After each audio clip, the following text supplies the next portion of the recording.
জন্মিলে মরিতে হবে, এই তো নিয়ম খোদার দুনিয়ায়। এই তো আলহামদুলিল্লাহ, ব্যতিক্রমভাবে ব্যতিক্রম সময় ব্যতিক্রম দিনের পদ্ধতিতে দিনের শুরু হয়ে গেল। সকাল হতেই চলে গেলাম গন্তব্যস্থানে। তবে যাওয়ার আগেই আমাকে একবারে তৈরি হয়ে যেতে হয়েছে, কারণ আজকে ছিল কাইয়ুম স্যারের 4 দিনের মিলাদ মাহফিল। সো আমি একবারেই তৈরি হয়ে স্কুলের উদ্দেশ্যে রওনা দিয়ে দিয়েছিলাম, যাতে আমি বর্তমানে যেখানে আছি সেখান থেকে আমি আমার সাবেক স্কুলে চলে যেতে পারি। আর যেতেই শুরু হয়ে গেল অ্যাসেম্বলি। ছাত্রছাত্রীদের সাথে প্রথমে আমাদের বিদ্যালয়ের, যেটা শুরু হয় সকল বিদ্যালয় স্কুল, আর আমার এটা হচ্ছে Cosmopolitan laboratory school and college. সব জায়গায় একই পদ্ধতিতে শুরু হয় অ্যাসেম্বলি দিয়ে, আমাদের এখানেও ব্যতিক্রম না। অ্যাসেম্বলির মাধ্যমে দিনের শুরুটা হয়ে গেল স্কুলের। দেন পাঠদান কর্মসূচি থেকে যখন বের হচ্ছিলাম, ছাত্রছাত্রীদের কথা শুনে আমার হাসি পাচ্ছিল। ওদের মজার মজার কথা শুনলে স্যার ম্যাডামদের মনে হয় মন যতই খারাপ থাকুক ভালো হয়ে যায়। দেন অফিস রুমে এসে একটু কাজ করছিলাম, এর মাঝে একটু নিজের মনটাকেও ভালো করার চেষ্টা করছিলাম। কিছু করার নেই, ওই যে বললাম না, ম্যান ইজ মর্টাল। আমরা প্রতিটা প্রাণী মৃত্যুর স্বাদ গ্রহণ করতে হবে যারা জন্মগ্রহণ করেছি। এটাই পৃথিবীর চিরন্তন বাস্তব।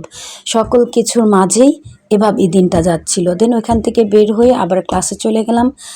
ক্লাস শেষ করে দেন আবার যখন একটু নিচে নামলাম, দেখি বাচ্চারা খেলাধুলা করতেছে। মানে ওদের খেলাধুলা দেখে মানে মন না ভালো হয়ে যায়। কেন যেন মনে হয় ফুল আর বাচ্চা সেম কাইন্ড অফ অনেকটা একই রকম। ফুল যেভাবে সুবাস ছড়ায়, বাচ্চাদের হাসি, বাচ্চাদের খেলাধুলা আমাদের বা আমার মনটাকে এভাবে আনন্দিত করে। ক্লাস শেষে আমাদের স্কুলে মিটিং বসেছিল সকল স্যার ম্যাডামদের, কারণ আমাদের শনিবার একটি ট্রেনিং আছে। সেই উপলক্ষে আমাদের প্রিন্সিপাল স্যার কিছু বললো।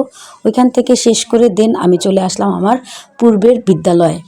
আসার পরে স্যারকে নিয়ে কিছু বলতে বলা হয়েছে। আমার শুধু মনে হচ্ছিল স্যারের এই যে অভাব, সেই অভাবটা কখনোই পূরণ হবে না।